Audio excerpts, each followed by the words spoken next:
2025 भर्तियों का वर्ष आज ही सुनिश्चित करें अपना सिलेक्शन और डाउनलोड करें तैयारी कर लो ऐप। पशु परिचर परीक्षा के परिणाम के बाद में अब विवाद खड़ा हो चुका है, जिसके बाद में अब लगातार जो अभ्यर्थी है वो अपनी जो पीड़ा है वो बताते हुए नजर आ रहे हैं। तो वहीं पर अब ये मामला हाई कोर्ट में पहुंच चुका है। आपको बता दें कि 300 के करीब जो अभ्यर्थी हैं उन्होंने जो याचिका है वो लगाई है। उसके बाद में क्या कुछ इस मामले पे रहने वाला है, उसके लिए हमारे से खास बातचीत करने के लिए अधिवक्ता है हरिंदर नील जी वो हमारे साथ में। उनसे हम जानेंगे कि क्या कुछ ये पूरा जिस तरीके से विवाद है, विवाद अब कोर्ट तक पहुंच चुका है, तो क्या कुछ रहने वाला है। सब पहले तो बहुत बहुत नमस्कार आपको। जिस तरीके से अभी विवाद लगातार चलता हुआ नजर आ रहा था, नॉर्मलाइजेशन को लेकर जो विवाद है वो भी बड़ा है, तो इसमें अब आप क्या लगता है, क्योंकि ये मामला अब हाईकोर्ट में जाने वाला है और जिस तरीके से जो याचिका है वो हाईकोर्ट तक पहुंच चुकी है। हमने एक याचिका लगाई है, जय नारायण व अन्य जोधपुर में इसकी सुनवाई होगी। इसमें हमारी तरफ से कहा गया है कि जो एनिमल अटेंडेंट का जो एग्ज़ाम है, वह 6 शिफ्ट में हुआ था, 3 दिन 2-2 शिफ्ट में, तो इस प्रकार ये 6 शिफ्ट में हुआ। इसमें जो सर्वाधिक सिलेक्शन है वह छठी पारी से हो रहा है और जो सबसे कम सिलेक्शन है वह पहली और चौथी पारी से हो रहा है। यह सुप्रीम कोर्ट भी प्रतिपादित कर चुका है कि जब भर्ती परीक्षा 3-4 दिन में अलग-अलग शिफ्ट हो, लेकिन अगर सिलेबस सेम है, लेकिन अगर अलग-अलग दिन पेपर होता है, तो कई बार क्या स्थिति निकल कर सामने आती है कि कई बार पेपर ईज़ी रहता है किसी दिन का और किसी दिन का पेपर बहुत कठिन रहता है। तो उन चीज़ों को नॉर्मलाइज़ करने के लिए स्केलिंग की प्रक्रिया अपनाई जाती है। इस प्रक्रिया को कोर्ट द्वारा भी सही ठहराया गया है कि स्केलिंग हो सकती है। इसमें कोई भी गलत नहीं है, अगर रूल्स में भी यह प्रावधान नहीं है कि नॉर्मलाइज़ेशन होगा या नहीं होगा। लेकिन अगर कोई भर्ती कराने वाली संस्था है, उसे लगता है कि बहुत ज़्यादा लोग बैठ रहे हैं और वो भर्ती 1 दिन से ज़्यादा 2-3 दिन में कराना चाह रही है, तो स्केलिंग की प्रक्रिया होगी। उससे याचिकाकर्ताओं को भी कोई दिक्कत नहीं है। दिक्कत वहाँ आती है जब इस प्रकार का फ़ॉर्मूला लगाया जाता है, इस भर्ती में ज़ेड फ़ॉर्मूला लगाया गया है। यह वह फ़ॉर्मूला है जिसमें डेविएशन सबसे ज़्यादा होता है। जिसमें बहुत बड़ा अन्याय हो रहा है कि किसी भर्ती में तो मार्क्स का इंक्रीज़ है वह 25 मार्क्स हो रहा है, किसी में 9 मार्क्स डिक्रीज़ हो रहे हैं। और सुप्रीम कोर्ट भी प्रतिपादित कर चुका है कि जो जेड फॉर्मूला है, वह एक तरीके से अवैध है। उसमें कई बार जो सुप्रीम कोर्ट में मामला था, उसमें कई अभ्यर्थियों के शून्य मार्क्स आए थे, लेकिन इस फॉर्मूले को जब अप्लाई करा गया, तो उनके 35-35 मार्क्स बढ़ गए। सुप्रीम कोर्ट ने भी उसको अवैध करार दिया। आजकल जो फॉर्मूला प्रचलित में है और जो सुप्रीम कोर्ट ने भी वैध ठहराया है, वह है इक्वी परसेंटाइल फॉर्मूला, जिसको पी फॉर्मूला भी कहा जाता है। इस फॉर्मूले में डेविएशन सबसे कम होता है। यह वह फॉर्मूला है जिसको राष्ट्र की सबसे बड़ी एजेंसी जो नेशनल टेस्टिंग एजेंसी है, वह भी इसी फॉर्मूले को अपनाती है जब कोई भी परीक्षा ऑब्जेक्टिव टाइप अलग-अलग पारियों में या अलग-अलग दिनों में होती है। तो हमारी कोर्ट से मांग है कि जिसमें सबसे कम डेविएशन हो, जिसमें सबसे कम लोगों के साथ उनके जो अधिकार है उनका हनन ना हो, इसलिए पी फॉर्मूला लगाया जाए। और साथ ही साथ इस भर्ती में 2 और बिंदु हमने उठाए हैं। पहला ये कि जब इसका परिणाम जारी करा गया, तो इसमें किसी भी तरीके की कोई कट ऑफ जारी नहीं करी गई। अगर किसी की कोई कट ऑफ ही जारी नहीं करी गई, तो कोई कैसा आकलन करेगा कि मैं इस भर्ती में कहाँ खड़ा हो रहा हूँ? क्या बोर्ड ने आरक्षण सही से लागू करा है?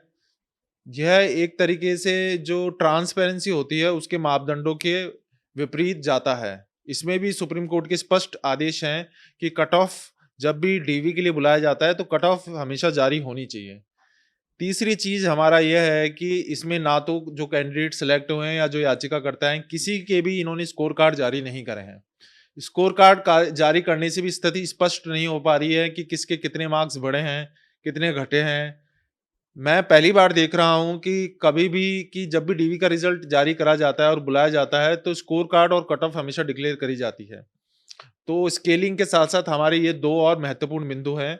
हमने याचिका में कहीं नहीं कहा है कि स्केलिंग की जो प्रक्रिया होती है वो गलत होती है। हमने खुद कहा है कि स्केलिंग तो होगी ही अगर भर्ती 1 दिन से अधिक शिफ्ट में हो रही है। हमारा केवल कोर्ट से यह आग्रह है कि इसमें जो फ़ॉर्मूला है वह सही अपनाया जाए। हमने कोर्ट में यह भी प्रेयर करी है कि यह मामला कैबिनेट ये मामला सेंट्रल और स्टेट लेवल के जो हाईएस्ट ऑफिसर जो प्रोफेसर्स होते हैं स्टैटिस्टिक्स के, उनकी कमेटी के समक्ष भेजा जाए।